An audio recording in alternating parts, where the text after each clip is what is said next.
Alors, le dragon, là, je vais le positionner sur le parvis. Donc, je prends ça, je prends l'outil. Donc, j'active le calque du dragon ici ou de ce que vous avez importé d'autres. Outil déplacement. Alors, attention, outil déplacement. Si vous avez ceci qui est enclenché dans les options de l'outil déplacement, sélection automatique du calque. Dès que vous cliquez ailleurs que sur le dragon, ça va activer l'autre calque. Voilà, c'est pratique, mais pas toujours. Donc j'ai décoché sélection automatique et je le réenclencherai si un jour j'ai besoin. Alors, dans quel cas on peut avoir besoin de la sélection automatique de calque? J'ai plein d'objets identiques, des ballons par exemple, des ballons de foot, plein de ballons de foot qui sont chacun sur un calque dans un photomontage. Je veux bouger un ballon de foot. Si j'ai pas la sélection automatique de calque, je dois commencer à chercher, mais tiens, il est sur quel calque ce ballon de foot que je veux bouger?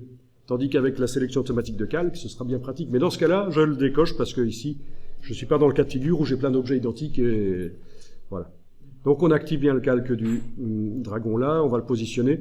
Et bien sûr, il a l'air pas du tout intégré parce qu'il n'y a pas l'ombre en dessous. Il va falloir faire une ombre. On a une ombre dessus, mais une ombre pourrie, portée, qui n'est pas adaptée à une photographie. On va la supprimer plus tard. On va faire une vraie ombre photographique, très intéressant, notamment quand vous devez mettre en scène du e-marketing éventuellement ou des objets pour faire de la communication, des objets qui sont sans leur décor, mais vous voulez les poser sur un fond blanc, vous allez voir, c'est pratique.